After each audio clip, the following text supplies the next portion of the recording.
We have two more presenters before lunch, and I'm not sure if our first one is with us. Sandra Stotsky, are you with us, Sandra? Yes, I am here. Oh, thanks so much, Sandra. Pleased to have you with us, and we have the information you provided to us on your presentation on high school math standards. And if you would go ahead and introduce yourself, please. Yes, I will introduce myself. I believe you have some biographical material. Yes, we do. Thank you. The most relevant aspects of my experience are, first of all, that I was the Senior Associate Commissioner in the Massachusetts Department of Education over 10 years ago and helped to develop all of our state standards in K-12 at that time. I have also been on the Massachusetts Board of Education as citizen appointment, and then I was on Common Core's validation committee. And I will start off by giving some comments on the validation committee. Shall I begin now with... Yes, thank you, Dr. Stotsky, and if you don't mind, we may have questions as you're making your presentation, if you'd be willing to accept those. Of course, rather than to wait till the end? Yes, if you wouldn't mind. Whatever you wish to do, that's fine. Thank you. And if you'd go right ahead, please. Yes. First of all, let me thank you for for the opportunity to talk about both Common Core's English Language Arts standards and Alaska's current academic standards for the English Language Arts, which appear to be identical to what I can see. I'm going to begin, as I mentioned, with remarks on Common Core's validation committee because I was on it from 2009 to 2010. Then I will talk about the two sets of English language arts standards, and I'll give examples so that you'll understand exactly what I'm talking about, and I will end with some suggestions for further discussion. Let me begin, first of all, with the validation committee. It was supposed to be a committee that was going to put the seal of approval on those who were developing and writing the standards. But it was a useless, if not misleading, committee, both in its membership and in the procedures they had to follow. I want to tell you a little bit about this because this was supposed to be the committee that would make sure that whatever was developed would be internationally benchmarked, research-based, and rigorous. And the committee could not in any way fulfill its obligations to ensure those kinds of qualities. Let's begin with who was on the committee. It seemed as if most of the people who were on the validation committee were members of either schools of education, school administrators, or in schools of education. The validation committee had only two content experts. You will hear from the one mathematician, Professor Milgram, soon. I was the only English language arts standards expert. How could a committee with so few content experts even begin to accomplish what it had been charged to do? And that was to validate these standards as they were being developed. Let me make a few comments on who was developing these standards because few people seem to be acquainted with what the credentials of these people were, and the media simply never paid any attention to them. The two people for English language arts, David Coleman and Susan Pimentel, had never taught reading or English in K-12 or at the college level. None of them had ever published serious work on K-12 curriculum instruction. They had no reputation for literary scholarship or research in education, and they were virtually unknown to the entire field of English language arts educators. Who and why they were chosen to this day, we still do not know. Nor did they ever explain or define in public what college and career readiness in English language arts would mean. This is a far more relevant issue today as states that have adopted or taken Common Core standards and just put another name on them are now facing the task of a test based on those standards. But what does college readiness in the English language arts mean? We do have an appendix in the Common Core English language arts document, which has a range of titles that are supposed to indicate the quality and complexity of text that students should be able to read. But they span such a wide range of reading levels, and we'll talk just about grades 11 and 12 when the college readiness test is to be given, that it is not clear what level constitutes college and career readiness. The titles in grades 11 and 12 include a work called Dreaming in Cuban, which has a low middle school reading level, and it also includes Thomas Paine's Common Sense, which would be appropriate for determining college readiness. What is going to be on the tests that your students are given if you're going to take a test developed by one of the two testing consortia funded by the federal government? We don't know yet. The tests are being developed, and they're being developed for the most part behind the scenes so that most people in every state that has adopted Common Core in one form or another doesn't know what the level of those passages would be, are going to be. They haven't had a chance to vet them. We don't even know where the cut score was going to be.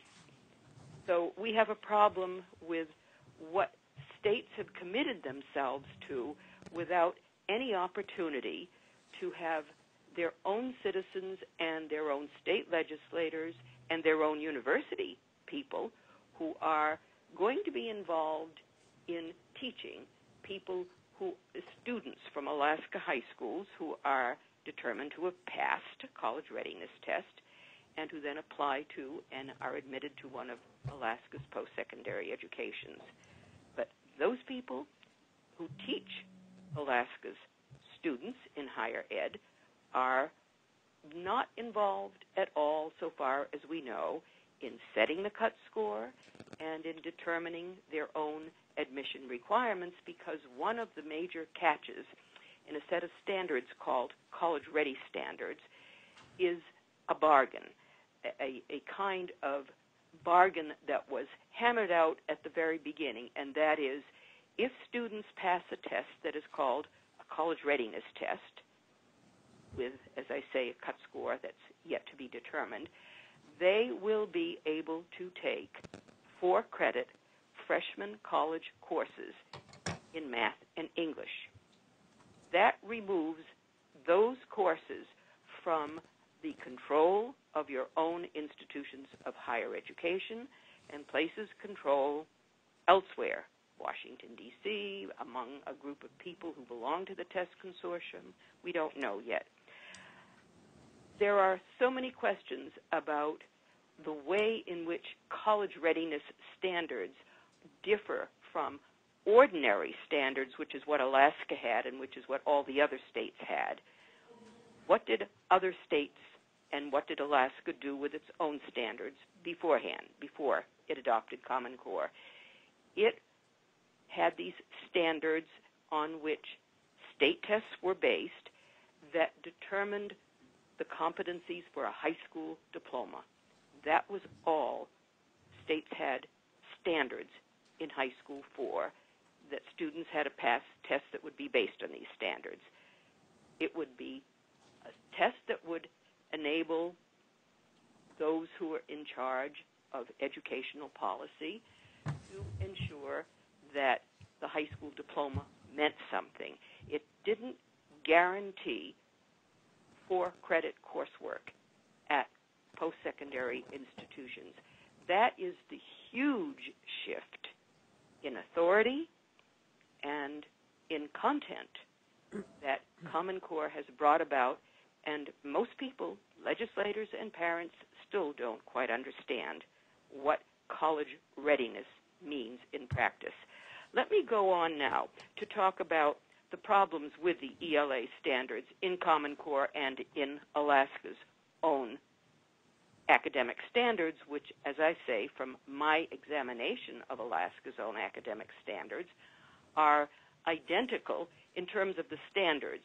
Some of the text that surrounds the standards may be a little different, but the standards themselves appear to be identical, no matter what anyone says. So far as I can see, that I have been able to follow and to look at, what Alaska now has as its English language arts standards are the same standards that are in Common Core. Major problem, number one, I'm going to talk about 5 or 6 problems. First one is that most of these so-called skills. What is a content-free skill? I'm going to give you an example. This is one of the anchor standards for grades 11 and 12. Here's how it reads. Analyze a complex set of ideas or sequence of events and explain how specific individuals, ideas, or events interact and develop over the course of the text. This is a free-floating skill because you can apply this to anything from the Three Little Pigs to Moby Dick. This is not a true standard because it doesn't give you any clue to level of reading difficulty or cultural content. That's all part of what's missing from Common Core's set of reading skills instead of standards. They require no British literature aside from Shakespeare, no authors from the ancient world, no selected pieces from the Bible as literature, and they do not require study of the history of the English language. Without requirements in these areas, students are not prepared for college coursework in an English-speaking country. Flaw number 2, Common Core's and Alaska's academic standards in ELA stress writing more than reading at every grade level. This is a serious imbalance. It's the opposite of what an academically sound reading curriculum should contain, as suggested by a very large and old body of research on the development of reading and writing skills. Foundation for good writing is good reading. Every teacher knows that the basis for academic coursework is reading skill. Good writers are good readers. You can become a good writer once you are a good reader, but what is fundamentally the major job of schools is to make sure that students can read well. And an awful lot of class time is going to be spent on writing, and it's going to be a waste of time. Another problem related to Common Core's writing standards is that they are simply inappropriate at many grade levels. They talk about, in the middle school, having students determine claims and make academic arguments. Most elementary children do not really understand what a claim is. They might think it has something to do with a baggage claim, but how to come up with a claim in a piece of writing rhetorically is not appropriate for students in grade 6 and 7. So we have a document with standards that ask what looks like something very impressive, but it simply is inappropriate. Then we move on to what Common Core expects students to actually read in the English class or the reading class from K to 12. There are 10 standards for informational texts and 9 standards for literary texts at every grade level. This means that literary study has been reduced in the English class to about 50%. Now, some people might say that's not a problem. The problem is that where does critical thinking develop, which is one of the major claims of Common Core? For those of you who have gone through high school completely or have thought about where you learned how to analyze a text, it comes, for the most part, from the kind of reading of complex literary texts that English teachers did in English class in high school. You learned to read between the lines. That's where analytical thinking comes from. You don't learn critical thinking by reading science textbooks, history textbooks, or math textbooks.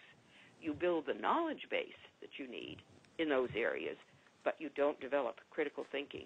So what Common Core has done, which is the opposite of what it claims, is reduce opportunities for students to develop critical thinking. In fact, almost all of its claims are the opposite of what will take place in actual practice in a classroom.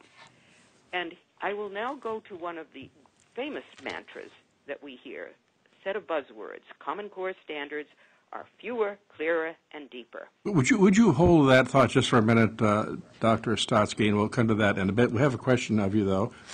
Yes, Senator. Thank you, Senator Stevens. When did you? It sounds like obviously the whole process did not turn out the way you had thought it would when you first agreed to be part of the committee. When did you, for lack of a better phrase, when did you realize it was going south from your perspective? From almost the first month when we were given a confidentiality agreement to sign. I have been on many civic committees in my home community. I've been an active citizen. I know what sunshine laws are. I know how the public needs to be informed. We were given a confidentiality agreement to sign the very first month of our membership on the validation committee, and it meant that we could never talk about what happened in those committee meetings during the course of the committee's lifetime. Never have I ever been on a committee where we had to sign away our right to talk about what that committee did. And this was the Watchdog Committee. So you want to know when I realized this committee was going south? That was the beginning of the process for me. But then, of course, the fact that we had no way of really influencing standards writers, even though that was one of our charges.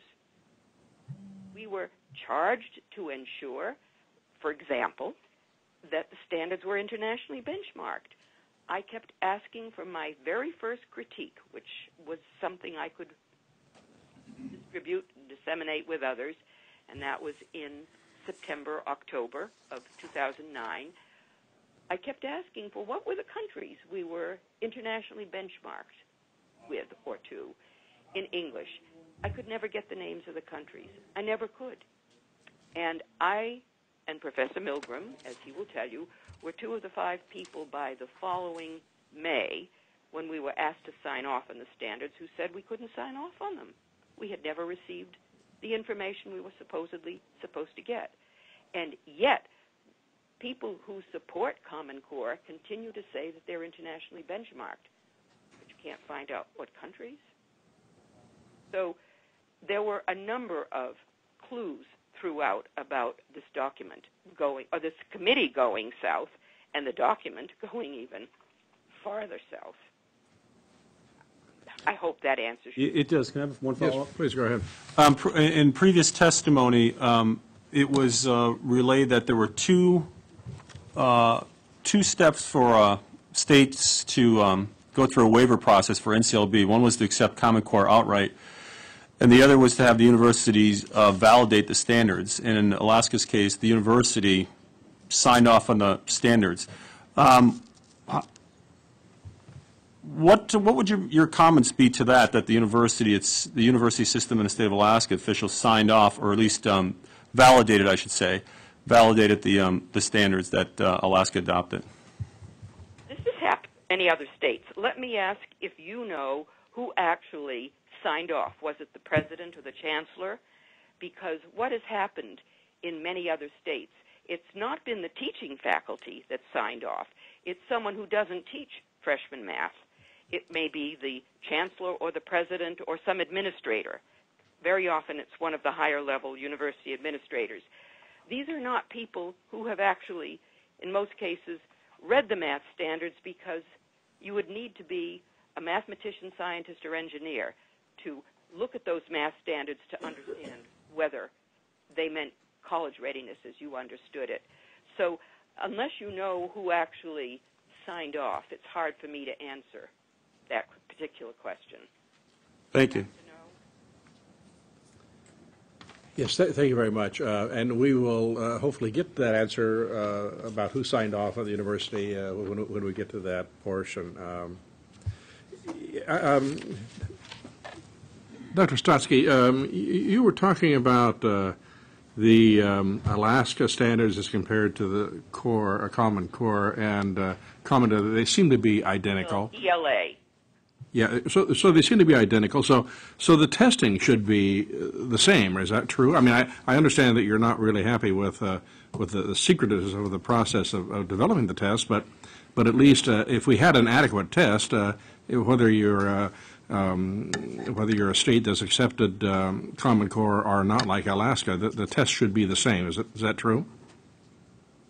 You would be able to take the Smarter Balance test, if that is the particular testing consortium that you could have joined or would have joined if you had formally adopted Common Core's standards, but you've got similar ones.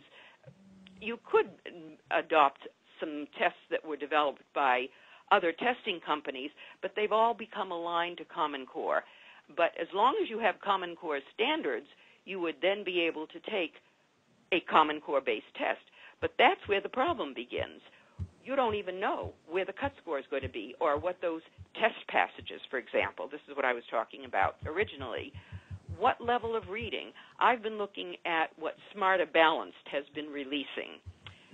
PARCC, which is the acronym for the other testing consortium, has released only 2 items so far for grade 11, because that's what I'm looking at. What do they mean by college readiness? Smarter Balanced has released more than that. They've released quite a few, but they're always very careful to say that these items don't necessarily reflect what is going to be on a test. So we don't know what actually will be on a computer adaptive test for grade 11. But when I've looked at the passages for Smarter Balanced, the first batch that I saw, I would say, was closer to grade 9 or 10 in reading level. The last batch I saw, which came out in August this past year, had a number of all informational items, and they dealt with things like sustainability or voter ID. They were informational issues that would not constitute a body of information that an English teacher would be teaching.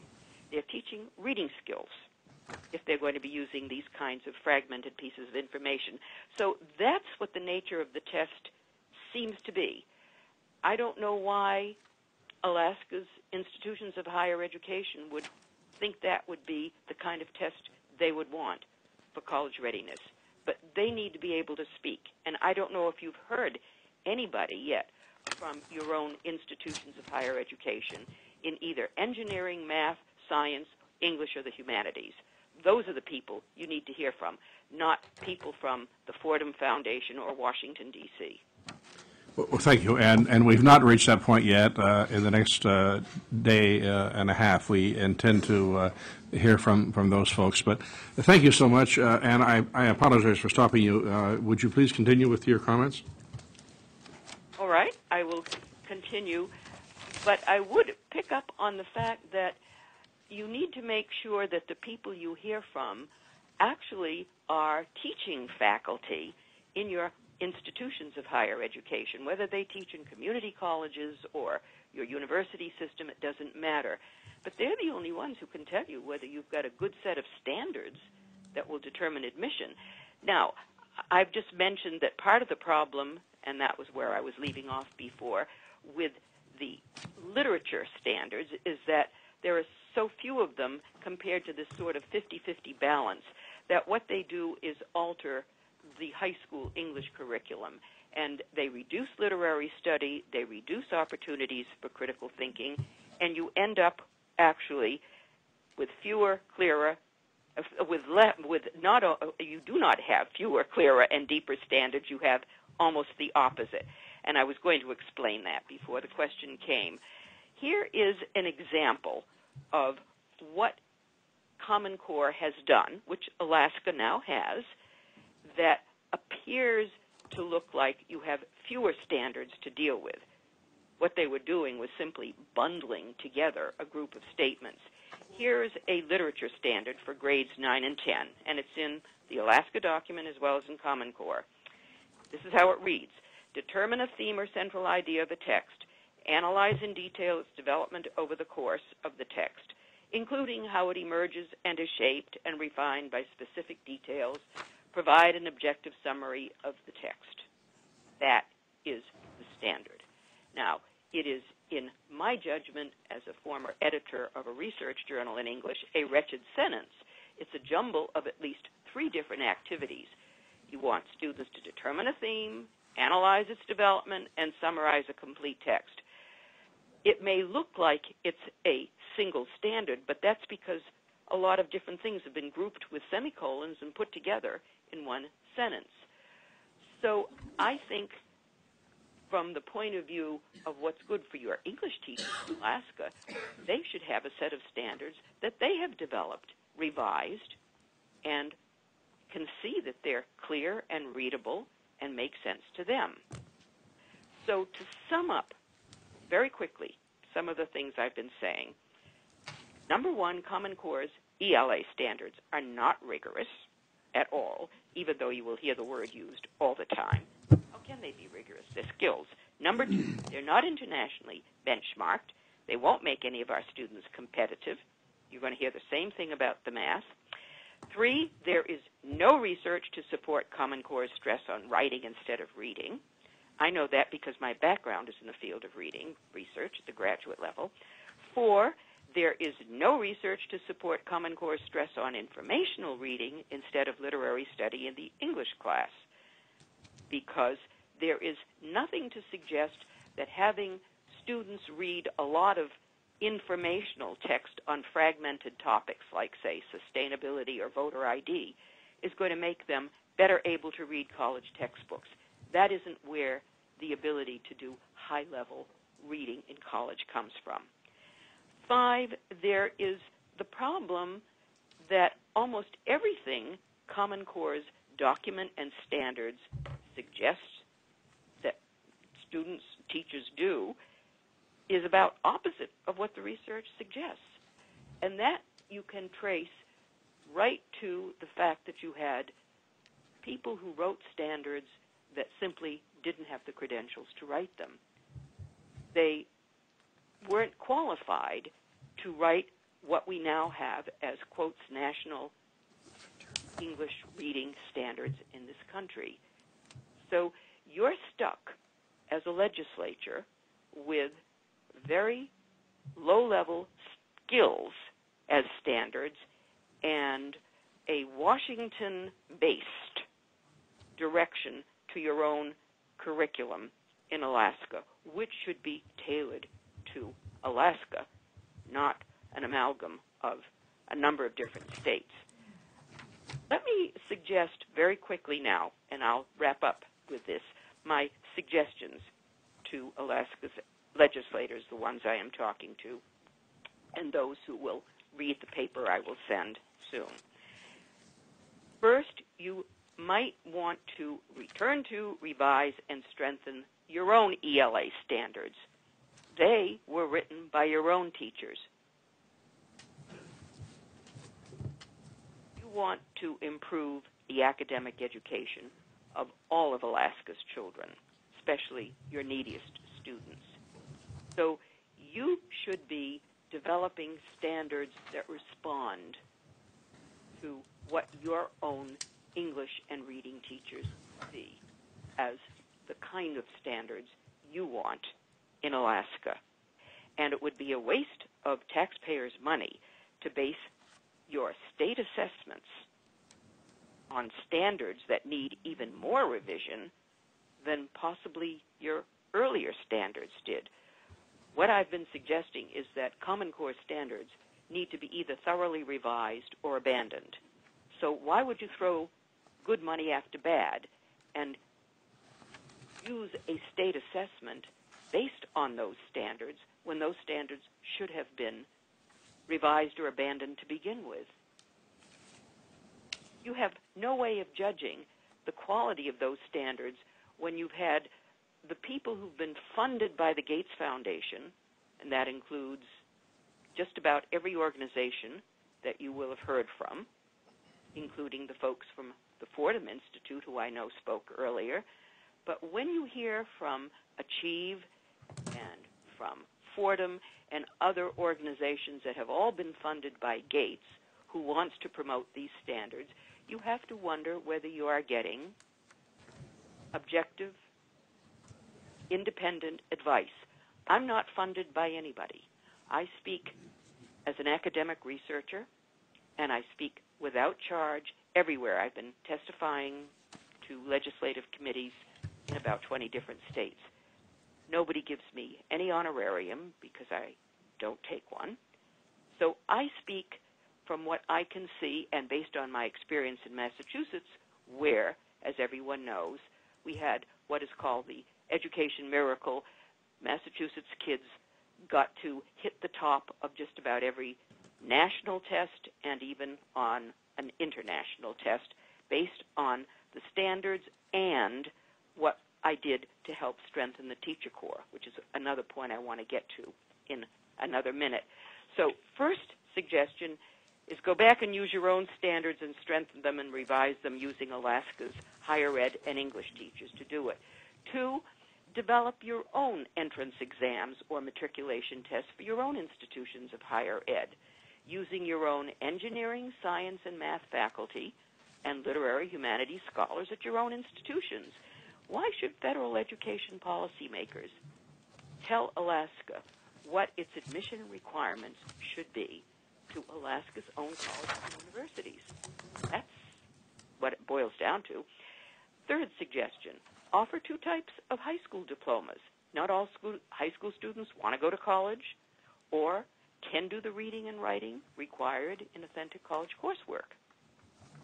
One diploma could be like the old New York Regents diploma, which would be for students willing to do advanced work in math and science, leading to a STEM career, or in English or the humanities. The other diploma could be a Common Core minimal competency diploma. That is one use for those skills. Fourth, you should make sure that you set up a process so that whatever standards you use are revised at least every 5 to 7 years using Alaska's teachers and discipline-based experts in the arts and sciences as well as parents. You should be in control of these standards that you're using in Alaska. And fifth, and I'm tying this back to the schools of education issue that I raised earlier, you need to make sure that your own institutions that train teachers and administrators have stronger academic credentials for those they admit than they now have. A good part of the problem we're facing today, in what led to Common Core to begin with, is a 50-year decline in public education in this country. And this 50-year decline can be correlated with changes in our education schools, particularly those who are admitted to elementary education or early childhood programs. That's what we need to start with, raising the academic bar for those who become our teachers, and that was what I tried to do in Massachusetts. Along with first-class standards, I tried to make sure that I strengthened the teaching corps, because if you want teachers to teach to first-class standards, you have to have teachers with stronger academic credentials than the ones we now have. So that is the end of my prepared remarks, and I will send a copy of my paper on for you to read at your leisure later on. I welcome any questions. Thank you. Thank you so much. Well, a good point you've made, making sure the teaching faculty is involved, not just administrators. So very sound comment. I certainly appreciate that. Any questions anyone has? Yes, please, Lynn. Hi, Representative Gaddis here. I have a question. When you talked about states making their own standards, do you happen to know how many states have not chosen Common Core and are working or have come up with their own standards? There are, at this point, about 4 or 5 states that chose not to adopt Common Core, Texas being the largest state and the most visible. There are a few others, Nebraska, Virginia, and I don't remember the other one or two. Alaska. Most states had boards of education in 2010 who simply voted to adopt Common Core standards, in many cases before they were even written. Okay, thank you. I don't want to even go into it. The point is, how did people adopt a set of standards without having expert advice on them? I don't know. Yeah, Senator. What did you think this was? What did you think what did you think your work was going to entail when you first signed on to be part of this process? We had a charge to the committee. The charge was very clear. We were to ensure that the standards were internationally benchmarked, were rigorous, were research-based, and we were given draft after draft after draft to look at. And I write lots of critiques. I do this all the time. I would write critiques, send it to the standards writers or to some black box somewhere else, and I never got a word back. Whatever I suggested never was done because I was asking for, I spotted some of the same problems that are currently in Common Core's final version right at the beginning, and I never could get to speak to the standards writers. I kept asking to speak to them. After all, I was on a committee that was supposed to be overseeing the standards writers, and we were totally ignored. Thank you. So it was a bizarre experience for me because I've never been on any kind of committee like that in my life. As I say, I've been a very active citizen in my home community on many selectmen-appointed committees. I was a library trustee, a town meeting member. I understand how civic committees work. This was not a civic committee. This was a committee appointed as a kind of fig leaf for a rubber stamp by two private organizations that were funded by the Gates Foundation to develop national standards. And Gates just gave money to groups that would evaluate state standards and come up with a grade for these standards, but making sure that Common Core standards got a high enough grade so that it could then use as a boilerplate. This was not true for Alaska's standards, but I found this boilerplate phrase used for at least 8 or so different states that said, these standards are among the worst in the country. This is bottom line evaluation, and so you're better off adopting Common Core. Well, you can imagine what happened in states where the media got a hold of that bottom line evaluation and said, oh, Fordham's rated us among the worst in the country. And so boards of education, and this is true in Massachusetts, not any of them ever read the standards that they adopted. They asked no questions about college readiness, no questions about the standards. It was given because we were going to get $250 million of Race to the Top money. We were promised that in Massachusetts because that's one of the questions I'm always asked. How come Massachusetts gave up such wonderful standards? Well, the governor was a friend of President Obama, and we were promised $250 million in Race to the Top money, and we got it. We would give up our standards and go along with Common Core. Senator Dunleavy. It's all part of the politics of the whole situation. This is not about education. Common Core is about centralized control of education in Washington, D.C. I'm sure Alaska's legislators have recognized that. It's a pattern. Is that true? Senator Dunleavy has a question. Quick question. AccuPlacer, ACT, and SAT, at least those three, maybe more of the national assessments we use to predict college readiness or success, or as a tool to measure where students are in terms of being able to succeed at college. My understanding is they've all been aligned to Common Core.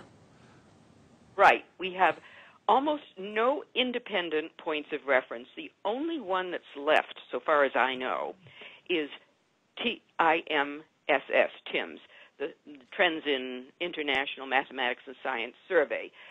that is controlled by an international group of educators and is not aligned to Common Core. But whether, and Massachusetts and Minnesota and a few other states 2 years ago entered as separate countries. It measures curriculum, and that's the only international test that can give you some sense of what's happening to your high school students. It tests at 4, 8, and sometimes it gives a test in grade 12. There is another international test, PISA, but PISA, Programs in International Student Assessment. That one is only a test of skills, and that's what the Department of Ed is pushing for, because it only tests 15-year-olds, and the level of math content is so pitifully low. Professor Milgram can tell you about that, because it's something mathematicians have looked into. So your problem that you raised is ACT and SAT, the GED, the General Education Diploma, that too has been aligned down to Common Core. So it leaves us with almost no way to determine how dumbed down our high school curriculum will be. I'm not talking now about grades 1, 2, 3. This is part of the problem that confuses a lot of people. Common Core has a lot of very impressive and tough-sounding standards in the very early grades, but it peters out totally by high school so that it's very clear, and this you will hear more from Professor Milgram on the lack of STEM standards in high school. You end up with a dumbed-down set of high school standards in math. ELA, we can't easily tell until we see the passages they used and know where the cut score is. But we have no way of measuring where we're going unless you have before and after tests that you use in your own state to find out what's happening. I've recommended that in a few states. If you can have your own state test, keep it on file, and then give it in 5 years if you've gone with Common Core for 5 years, and see how many students can handle it in 5 years, whether they're doing better, worse, or they simply can't even address it at all. Thank you. Just a quick question. You made a couple comments about the Gates Foundation. We as a legislature are pretty far removed from that organization. You seem to feel that they are headed in the wrong direction. Do you have any further comments on that to help us understand? I'm sorry, what is your question? Well, you made a couple of comments about the Gates Foundation, which I really know nothing about. Legislators are pretty far removed from that. Is it your understanding then, or your belief that the foundation is going in the wrong direction? I certainly think so, because it has supported an adoption it supported the development of this set of standards. It gave money to the two trade organizations, NGA and CCSSO, that developed. It then gave money to other groups like the PTA and other groups that would disseminate. It gave money to evaluation groups like Achieve and Fordham. It's given money wherever it can to promote the adoption of these standards. If they were first-class standards, one could still have an argument, by the way. This is a question that people have asked me. Supposing these were first-class standards, would I have objected that much to a big corporation buying the entire public school system in this country? Yes, because I don't believe that that's the way you develop the kind of educational responsiveness and sensitivity you need at the local level. But why Gates is doing it and why they went in the direction they did, only they can answer. I can't psychoanalyze them. But yes, the foundation has more money than anybody else, and they have funded every organization. What they couldn't fund were parents. That's why you're seeing the opposition just in this past year that's been arising all over the country, and I've been speaking to a lot of parent groups. Parents are looking at what their kids are doing in class, and they are getting very upset. Homeschoolers are particularly upset because they see what's going to happen, or they think they know what's going to happen when it's time for their children to apply for college. And there's going to be a Common Core aligned test that they have to take, or they may have to have passed a Common Core readiness test to even get into college. they're safe while their children are young, but that's in the future. So Gates could not get parents to buy in, and they're now exploding everywhere. Nor could Gates get state legislatures to buy in because there are too many of them, and too many people in them, and an awful lot of states. So suddenly state legislatures, why I've been testifying to so many of them, are being hit with bills for the testing, the technology that has to be bought because it has to be a certain bandwidth. So you have the bills coming due for state legislatures that never anticipated that their own Board of Education could have approved something that would tie their hands for the future on public education. Nobody even knew about this. When I've spoken in the past year to state legislatures, I always have to begin with, what is Common Core? Their boards of education voted, 45 of them or more, in 2010 to adopt a set of standards that nobody in higher ed in any state had vetted. I've asked them. I've gone state by state whenever I testify. Did you invite any of your engineering, science, math faculty to look at these standards before you voted to adopt them? Not one. Not even in a place like Michigan, which had first-rate universities and faculty practically there next door to the legislature. They never asked their own experts. Take a look.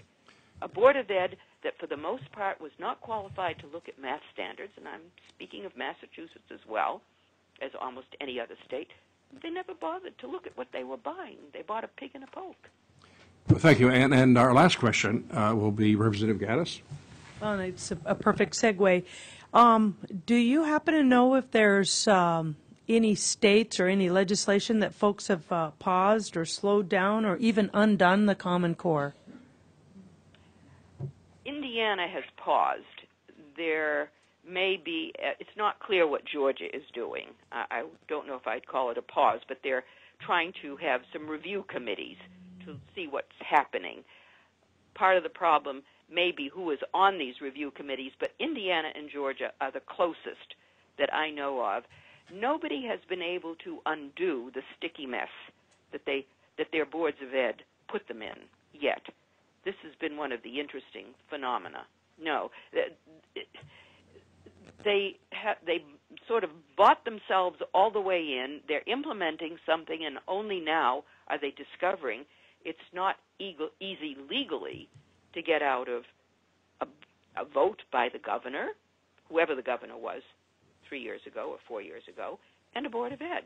So, no, they're not easily getting out of what a Board of Ed, without a lot of thought, led them into, made a contract for. No one ever imagined, I'm sure, that they were going to be tying themselves up hand and foot and, in a sense, restructuring their entire school system for a set of standards that We need to go on. people who are unqualified to write standards wrote for them. But that may not be the answer you're asking me.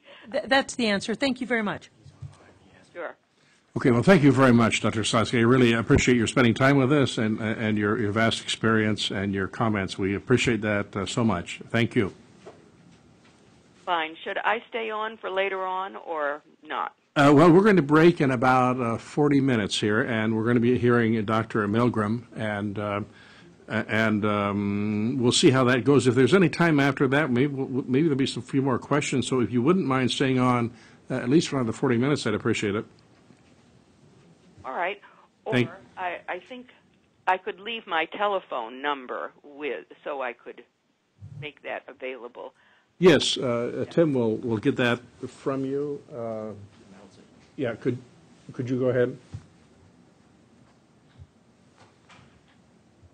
You don't have her number, do you? No. Somebody there. Yes. Would you give us that number, and we'll call you back if we have a few moments for questions.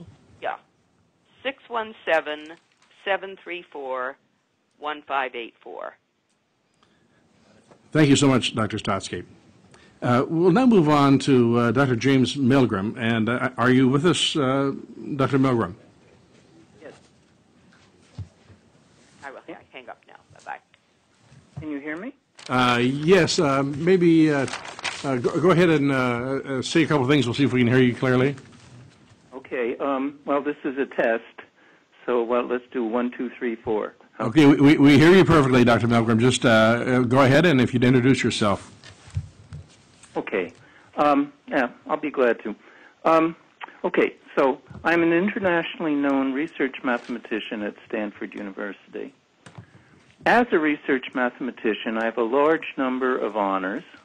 For example, I'm one of a very small number of 20th century mathematicians whose collected works are slated for publication by a major publisher. I've also had many international honors, such as the Gauss Professorship in Germany, and recently I gave lecture series in Japan, China, and Canada on my work in robotics and bioinformatics. In 2009, I was appointed to the Common Core Validation Committee. I was the only actual mathematician, and indeed, the only member on validation with a PhD in a content area and not in education. So I took it on myself to try to get the best possible document in mathematics. And unlike Sandy's experience, I was able to interact directly with the lead authors, and I was able to considerably strengthen what had originally been planned by some of the sponsors Gates was not so involved in the math, but Mark Tucker's organization and Achieve were very much involved. And so I ended up doing some considerable discussion with these groups to try to explain to them why the standards had to be tougher. And I did achieve a little bit of improvement over what the original plan was, but I'll talk about that in a minute. However, in the end, I was not able to sign off on a statement that I was asked to sign to the effect that the core standards in mathematics were benchmarked at the level of the top international standards, because they weren't. And today and now, I'd like to describe my reasons and to try and help you understand why I think adopting CC is a very bad idea. So let's start with Diane Ravitch. She's a famous historian, education historian, and in her book Left Back, she noted the following: that every 20 years or so, the education schools notice that our K-12 outcomes are not improving in math. In fact, they seem to be getting worse. They then say, we can fix the problems. And they present exactly the same programs and curricula that they presented 20 years earlier. Of course, there are some of us who remember 20 years back, and they tell this small group that that we have improperly implemented the programs then, so the future failure here was not the fault of the schools of education. This time, they assert we need to spend more money and everything will be fine. And I think as the legislature is finding out, the costs of the tests that are involved in core standards are astronomical. And the legislatures routinely buy into this wishful thinking. And, you know, I can't help but be reminded of Albert Einstein's famous definition of insanity: doing the same thing over and over and over again, but expecting different results. So welcome to 1993 in California. We hear exactly the same rhetoric now as we heard then, and we are being presented with the same curricula and the same programs as then. Indeed, the chief difference between then and now is that this time they are being presented nationwide. The terrible math textbooks that we got rid of in California with such difficulty are now back. The foundation for this advance, of course, is the Common Core math standards. a political document. I think Sandy mentioned the fact that this is essentially a political document. It is, whatever claims are made for it, in the end, it is a political document that was written in such a manner that it could be interpreted in many different ways. The point was to get buy-in from as many states and education entities as possible. CCMS claims that's Core Standards in Mathematics, claims that its intent is to correct the problem with the U.S. K-12 mathematics, and if followed faithfully, will make all high school graduates workforce and college ready. And this is a new focus for standards, for K-12 standards. As Sandy pointed out, in the past, K-12 standards have always been to achieve a standardized and appropriate high school diploma. So it is stated that CCMS will also strengthen the science, technology, engineering, and math, that's called STEM pipeline, and rescue our economy by dramatically increasing the number of students majoring in STEM areas at university. In order to do this, it is claimed that CCMS will correct our mile-wide and inch-deep K-12 math curriculum, making our instruction much more like the focused teaching in the high-achieving countries. It is claimed that there will be far fewer standards and that they will focus on key topics exactly as is done in the high-achieving countries. Indeed, grade by grade, CCMS does have fewer standards. But to do this, as Sandy indicated was the case also in ELA, they produce things like the following monstrosity: a first grade standard for addition and subtraction. And I'm going to read the whole thing. Add within 100, including adding a 2-digit number and a 1-digit number, and adding a 2-digit number and a multiple of 10 using concrete models or drawings and strategies based on place value, properties of operations, and or the relationship between addition and subtraction.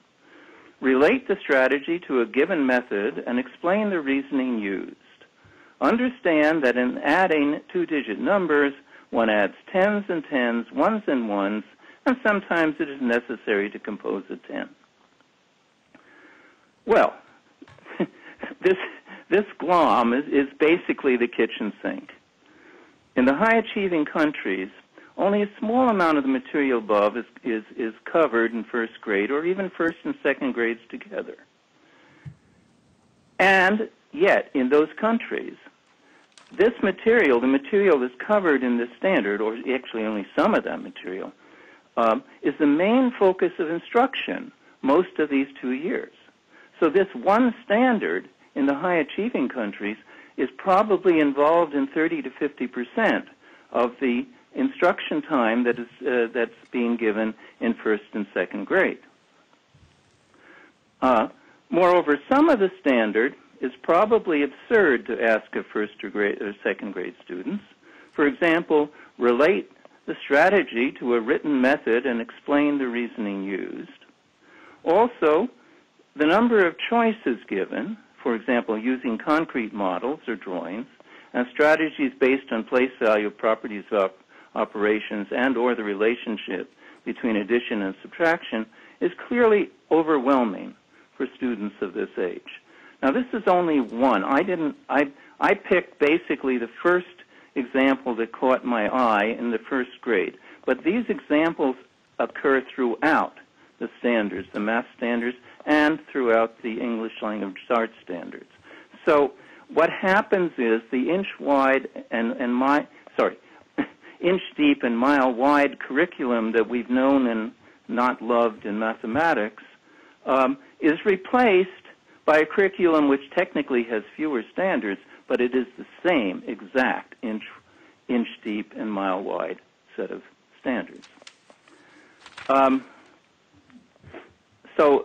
Again, this is a political thing. It seems that the reason for this GLOM was to include the many different approaches to addition and subtraction that are advocated in the interested states and associations such as the National Council of Teachers of Mathematics. As a result, CCMS has often preserved the mile-wide structure of our standards, just using fewer, often incomprehensible paragraphs to do it. Another major issue is that the standards develop very slowly. Indeed, by the end of 6th grade, CCMS is more than 1 year behind international expectations. By the end of 8th grade, more than 2 years behind. For example, internationally, one expects 4th graders to be quite fluent with ratios, rates, and motion at constant speed types of questions. We don't even see that in the Common Core until 6th grade and 7th grade, and those are the only places where this material is even mentioned. Now, as far as the standards themselves in mathematics, I would grade them as follows. K through 5 I regard as considerably above average for our states. Not nearly as good as the best, that is California, Massachusetts, Indiana, Minnesota, and Washington, but better than 90%. 6th to 7th grade is about average. 8th grade mostly just spins its wheels, and high school is a serious problem. And it's very similar in mathematics to what Sandy was describing in English language arts, that things are really okay for the first 5 years, but boy, do they fall apart by the time you get into high school. Indeed, in March of 2010, one of the 2 lead authors, writers actually, of CCMS, Jason Zimba, testified as follows. Here's a direct quote. "We have agreement to the extent that it's a fuzzy definition that the minimally college-ready student is a student who has passed Algebra 2. I have to put in a brief comment here. The original intent in the original version of Common Core was to have this statement read, a student who passed Algebra 1. And that was one of the things that I actually succeeded in getting changed. But it was an enormous fight, and I had to deal with people at all levels in the hierarchy in order to get a simple change from Algebra 1 to Algebra 2. But even Algebra 2 is an extraordinarily weak standard. Only about 1 in 3 students whose highest math course in high school was Algebra 2 will ever obtain a 4-year college degree in any subject. And there is only a 1 in 50 chance that a STEM intending student with this background will ever get a 4-year degree in any STEM area. But of course, this is still a significant improvement on the original Algebra 1 standard. The data for that shows that only 7% of students whose highest high school math course was Algebra 1 will ever obtain a 4-year college degree in any subject. And I wouldn't even know how to measure the unlikeliness of their obtaining a degree in a STEM area.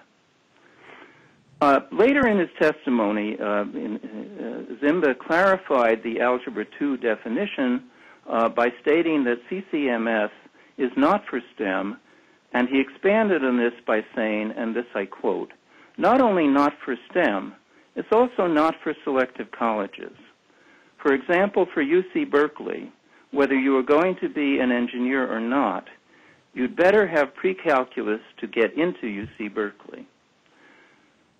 Thus, the reality is this. By the time we get into high school, what we are really talking about, the end result of Common Core, is preparing kids for success at community colleges and perhaps non-selective colleges like the University of Phoenix.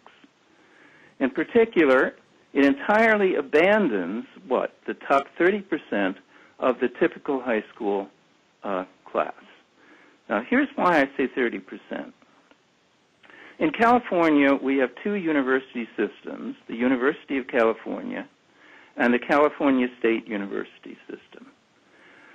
UC, the University of California, guarantees admission to about the top 10% of the California high school graduating class, while CSU, that is the California State University System, guarantees admission to about the top 30%. In the case of the UC system, currently a student who has not gone further than CCMS expectations will not be even eligible for admission, and CSU, they may be eligible, but the expectation is that they would have to start with trigonometry or pre-calculus, which, as I've mentioned, it's students that start with trigonometry or pre-calculus who have this 1 in 50 chance of ever having a STEM degree, even if they started wanting to go into the STEM area. Now, for what it's worth, we can assume that our education schools are well aware of all this.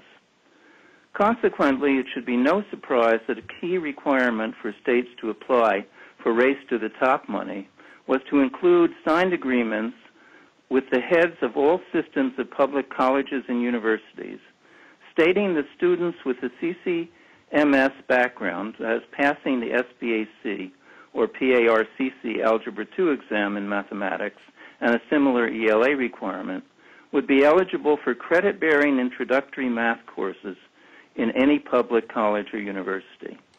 And this, I believe, is why you had the sign-off that you did have by the high-level administrators in the Alaska University system. This severely, in reality, as Sandy was trying to say at the end, this severely threatens the international dominance of our university system by forcing public colleges and universities to make most of their non-credit-bearing remedial courses into courses that can be taken for credit. And this has a dramatic effect on the expected subject knowledge of their resulting math and ELA majors. So I would judge that in spite of the quality of CCSSI in the early grades, the overall effect of these new standards is extremely risky, not only for students, but indeed for our very economic well-being. And I think I'll stop here, and if there are any questions, I'll be glad to answer them. Thank you very much, Dr. Milgram. Questions? Yes. Yes, Senator Gardner. Thank you. Thank you very much for your presentations, Doctor. My understanding, and correct me where I'm wrong here, is that the Common Core standards are designed for all students, or to be required of all students.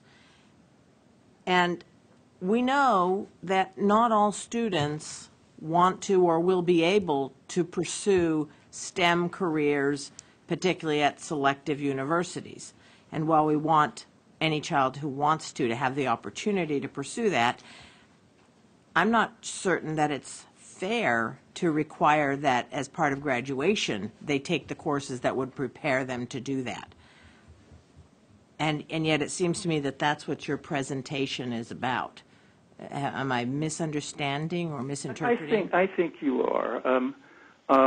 Yeah, the point is this: the reality of the situation when you're dealing with standards and the standards control a test that actually has consequences, is that in effect every time this is done, the standards, which people will tell you are a floor and certainly not a ceiling, in effect and in actuality, these standards become a ceiling, because schools basically have to teach to the test. They have to teach to the expectations that the test will have, and they have to focus all their energy in that direction. Now, if you're going to have standards that stop where these standards stop, and the tests stop where these standards stop, then the schools are going to focus all of their effort on those courses, and there won't be courses for students with more ambitions. And in general, what's going to happen is that all of the students, their expectations and their future their future expectations are just going to be correspondingly diminished. So it isn't necessarily that I'm focusing on thinking that everybody should go into STEM area. What the point here is that we know by experience that if you don't have courses that reach that level, if they're not there, then the mass of students will overall, they will do less. And for what it's worth, let me just say one more thing. When you look closely at the data, if you look at data by the economic status of various districts, school districts, what you will find is that the districts most likely to maintain the higher level courses are the wealthiest districts. So what really happens is that the students in the poorest districts are the ones that really get hurt when you don't have an expectation that such courses, more advanced courses, should be available. Please, go ahead, Senator. Thank you. I guess I'm going to beg to differ with you on that to some degree. I mean, I believe that in Alaska, where 3 years of math is required for a high school credential or diploma, there are students who can go far beyond that and do, at least certainly in our major and urban high schools. I don't know about rural. So well, and if you're talking, let's see. Now here you get to a 10th. There's a reason I testified here. I very seldom do. And the reason is that my only grandson lives in Anchorage. And you don't talk to me about the school system, all right, because I would probably say things I might regret. Most of us are not from Anchorage, so we don't mind at all. Senator Dunleavy. Quick question. I'm assuming that your university, the system that you belong to, the officials have signed off on this process in California? Yeah, oh yes. We applied for but didn't receive any Race to the Top money. But in order to apply, it was necessary that our high officials, that is the provost or president of the system, had to sign a letter agreeing to give these students who passed the exams, the PARC or SBAC exams, they had to give them a credit course, a 4-credit course as their first course at the university, and that is an agreement that's in place right now in California, and we don't know if it's actually going to be implemented, but it is very likely that it will be. Thank you. The question I have is, you will still have international students apply to your university and be accepted. What will be the benchmark, the standard, the assessment, or how will those students continue? Will they continue on the basically the process they've always done? In other words, they're not going to be enrolled in one of our 50 states per se. They're coming over from another country overseas. They're applying to your university. Will that process stay in place as it always has? And if so, how is it determined if they're college ready? Okay, that's an interesting question. Incidentally, I don't know if you realize it, but Stanford is not a public university. Yes. And in fact, Stanford has anticipated this whole issue by redefining ourselves as the dominant core university of the Pacific. The countries bordering on the Pacific Ocean. So in fact, we've been doing this, and there's been a problem in mathematics and related areas for a long time, and it's become more and more difficult for Stanford to find U.S. citizens who are at a level where we would be comfortable admitting them.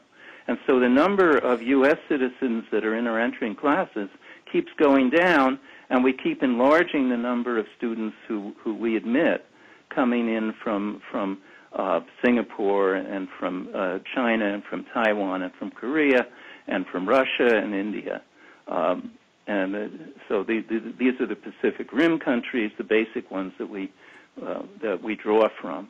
And so the whole structure of our undergraduate system has appeared to change, but we have not in any way changed our expectations in terms of the courses that we give. That, how are they, but if I'm a student from overseas and I'm applying to your university, and I have not been involved in Common Core, the Alaska standards, any of the state standards that we've been talking about, what is the benchmark that, for example, Stanford uses to allow me to enroll in your university? How do I meet the requirements for admission? Is it an assessment? Okay. You know, informally, what Stanford does is we regard calculus as remedial. So if you have not had a calculus course and done well in it in high school, it's going to be very difficult for you to get admitted to a school like Stanford. And the other elite schools in the country have the same approach, I have to say. And you know, so when you got the reality of Common Core, where gee, you know, they're going to stop with Algebra 2 in effect. The number of kids who will get calculus, which has reached something in the order of 19 to 20% here, but is about 90% in the high achieving countries. The number of kids coming into the college with calculus will drop, and so even fewer U.S. citizens are going to end up at the elite schools. But none of the elite schools are going to lower their standards. Thank you. Thank you. Further comments, questions? Yes, Senator French. Just one, and thank you for the indulgence. Dr. I'm Hollis French, and we're hearing, you know, two starkly opposing views of these Common Core standards. Your view is that they're too weak. Is that right? Yes. Well, here's the thing. Standards don't have a huge effect on curriculum, but they do have a real effect on expectations. And yes, I'm saying that you know, these standards are better than the old, not the current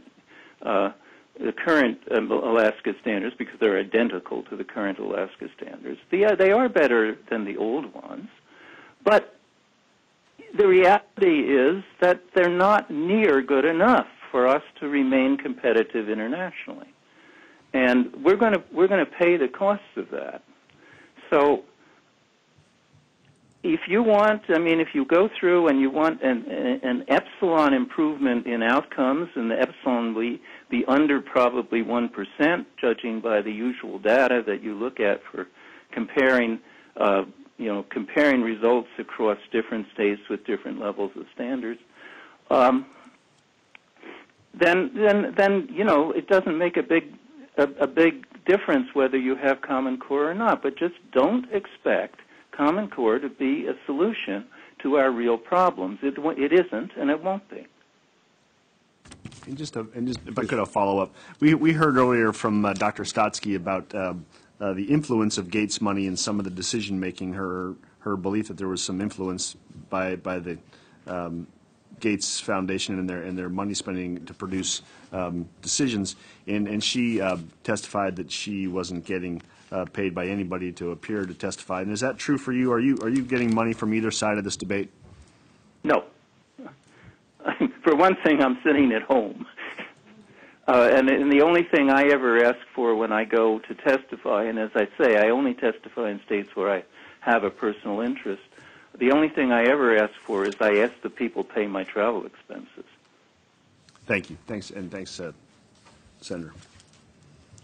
Thank you very much. I appreciate your comments, Dr. Milgram. We're glad you do have a personal interest in Alaska. Somehow, I think your grandson is going to be challenged no matter what, and certainly appreciate your lifetime of commitment to education. Thank you so much. We have about 10 minutes left before we're going to break for lunch. Is there any, well, I might ask Chris Minnick if you have any reaction to some of the things that we've been hearing. Sure. Thank you. Thanks for inviting me back up. Just quickly, I was taking notes when both of those speakers. It's a shame. The first speaker was just not truthful in certain situations, and the second speaker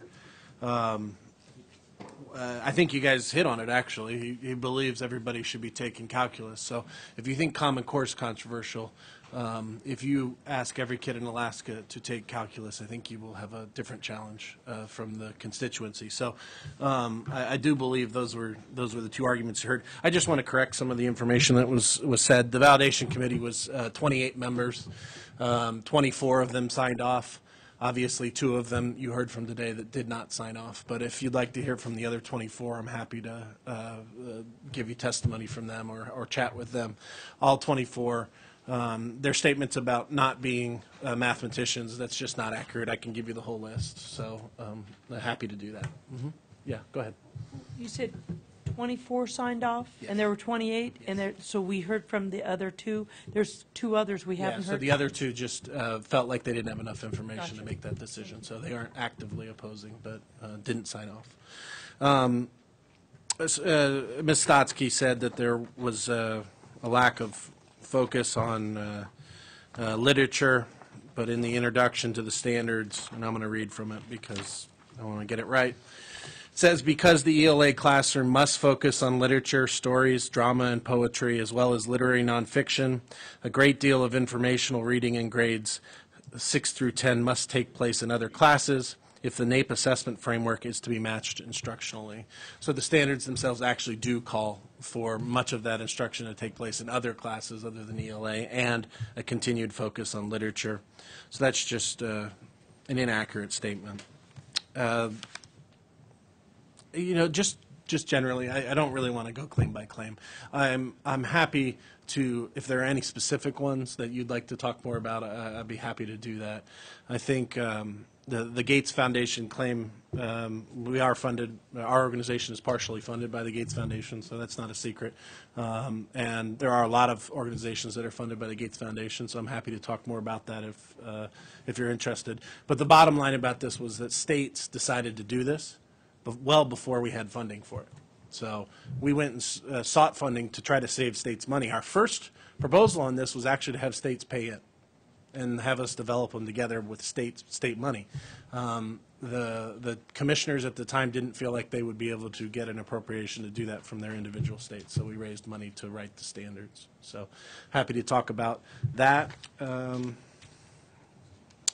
There was another claim about Michigan and their standards. One of the members of the validation committee was from Michigan State University, and he signed off on the standards, and he's a mathematics professor in Michigan State University. So Bill Schmidt is his name.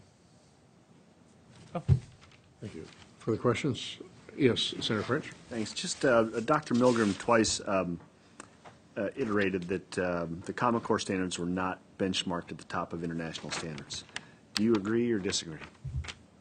Well, I mean, I disagree. I think what Dr. Milgram is suggesting is that there are, in other countries, many more people take calculus. So that is a true statement. So he was saying 90% of other countries, kids take calculus. I can't validate that number, but I do think if we were going to go to a 90% of kids taking calculus level, that would be an interesting standard to have a conversation about. But where we are right now in mathematics education in this country, we couldn't immediately jump to 90% of the kids taking calculus. So were they benchmarked against other countries? Absolutely. Finland, Singapore, there's a long list of countries that we used to look at. But there was no specific, like, oh, well, they require calculus in Singapore, so we should require it in the United States. Thank you. Very good. Thank you so much for your willingness to come up and speak again. I certainly don't want this to be a debate, but Dr. Milgram or Dr. Stotsky, any comments you have on what you've heard recently here? Yeah, I think you're being given a somewhat wrong impression. It is true that in the end, the number of people who graduate from high school in the high achieving countries is not over 90% of the population, and in most of the high achieving countries, and Chris Minich knows this very well. I've talked to him about it. In the high-achieving countries, in many of them, not in all, but in most of the high-achieving countries, you don't get a high school degree unless you've had calculus. So in the end, that it's not realistic to say our kids can't get to calculus. They can, but they've got to be instructed properly to do it. And right now they're not, and it won't change under course standards. Now, the cost of this ultimately, and I'm afraid now in the near-term future, is just going to be dramatic. Is that we simply cannot compete long-term with these other countries. For example, if you look at China, do you realize that? So I was on the NASA Advisory Council in 2005. I was appointed, and about that time, the head of NASA went over and negotiated with China, trying to get China to join the consortium that was developing the International Space Station, and he was not successful. Even though at that time China had no real space capability, they looked at what he was offering to them and decided it just wasn't enough, and they said, we'll do it ourselves. 13 months later, China had men in orbit. And today, as you know, they've got a rover on the moon. So this is the kind of thing we're going to be dealing with, and we're going to be dealing with it sooner by far than anyone's going to think about. So we have to be ready for that. We have to realize that if we're sloppy about the kind of education that our kids get, it's going to cost us, and it's going to cost us big time. I agree. Thank you. And Chris has indicated he agrees with that. Senator? Doctor, if I heard you correctly, you seem to indicate that the standards that we had previous to the new Alaska standards, let me turn that around. The new Alaska standards that we currently have are better than the old ones that we had, correct? Yes. Well, in fact, they're virtually identical to core standards, and for 90% of the states, core standards, particularly in the lower grades, are better than the standards the states had. Where core standards falls apart is in the higher grades. Okay, thank you. Thank you. This has been a fascinating discussion. It's given us all an enormous amount to think about. It's just a couple minutes before 12. We're going to be back here sharply at 1 to hear Commissioner Handley, and we are adjourned. This is Sandra Stotsky. I didn't know whether I could get in for. Oh, I'm sorry, Sandra. I didn't realize you were there. Please go ahead. I just wanted to quickly respond to what Chris Minich said before, because I'm hearing this all the time, that I'm not accurate about what I've said. I'm quite accurate about what I've said. I'm talking about what's in the standards. There are 10 standards for information and 9 standards for literature, K to 12 at every grade level. When Chris Minich reads the text in the introductory material that says the focus of the English class is on literature, that is not in the standards, it's in the text. And English teachers throughout the country, including superintendents, know what they are looking at when they look at standards as opposed to introductory text. I am not inaccurate, and if you ask people in schools what they are doing, they are telling teachers in the English class that it should be about 50-50 for the kind of English instruction, reading instruction they give. That's all I wanted to say. I am not inaccurate. It's just that he's talking about one thing and I'm talking about the standards. Thank you, Dr. Stotsky. I appreciate your clarifying that. Thank you so much. And we are adjourned. At ease. All right. Bye-bye.